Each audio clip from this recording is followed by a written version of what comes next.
بسم اللہ الرحمن الرحیم۔ السلام علیکم ویورز، آج کی اس ویڈیو میں ہمارا ٹاپک ہے امانت میں خیانت، جس کو انگلش میں کرمنل بریچ آف ٹرسٹ کہتے ہیں۔ امانت میں خیانت کو ہم تعزیرات پاکستان 1860 کے سیکشن 405 کے تحت ڈسکس کریں گے۔ سیکشن 405 تعزیرات پاکستان کے مطابق کرمنل بریچ آف ٹرسٹ، جس کا لفظی معنی تو بنتا ہے کسی کے اعتماد کو ٹھیس پہنچانا،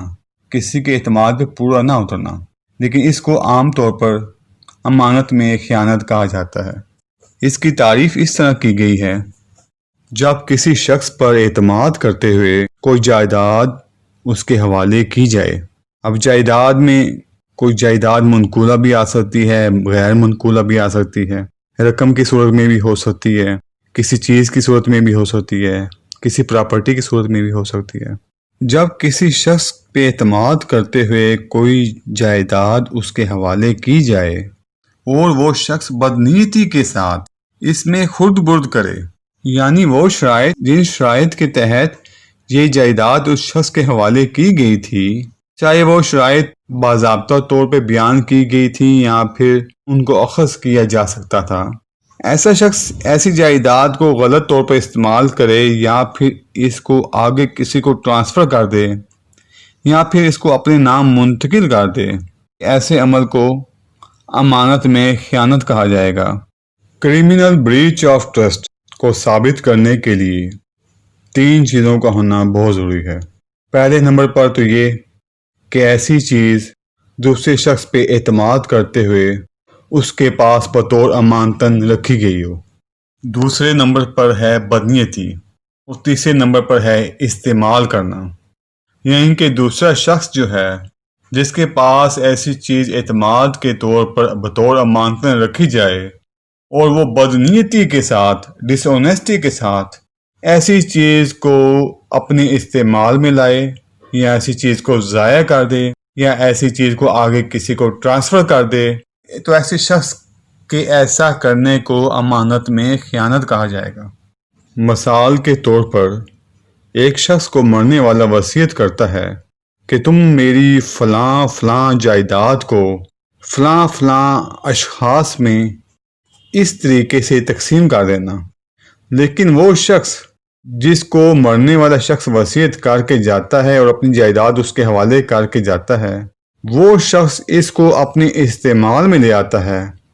تو اس کو امانت میں خیانت کہیں گے۔ اسی طرح اس کو ایک اور مثال سے بھی سمجھا جا سکتا ہے۔ مثال کے طور پر ایک شخص جو کہ کراچی میں رہتا ہے، جس کا نام الف ہے، وہ دوسرا شخص جو کہ لاہور میں رہتا ہے، اس کا نام بے ہے، اس کو اپنا ایجنٹ مقرر کرتا ہے۔ اب الف نے ایجنٹ مقرر کیا بے کو، الف بے کو 5 لاکھ روپیہ کراچی سے بھیجتا ہے کہ تم ان 5 لاکھ روپے کا میری طرف سے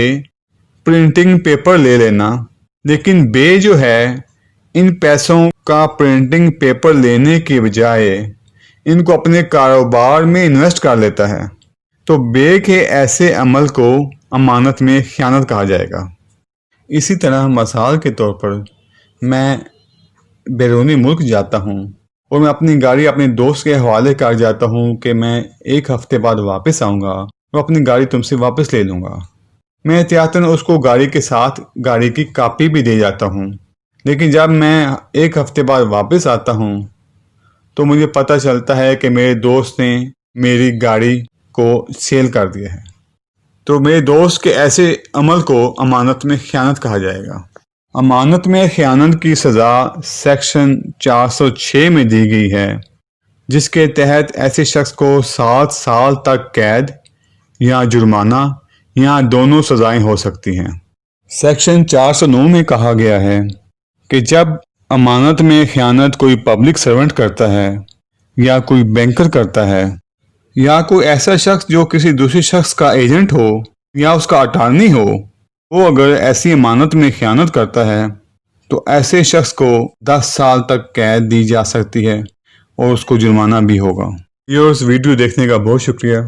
اگر آپ کو میری ویڈیو پسند آئی ہو تو پلیز لائک اور شیئر کر دیں، میری چینل کو سبسکرائب کر دیں۔ تھینک یو، اللہ حافظ۔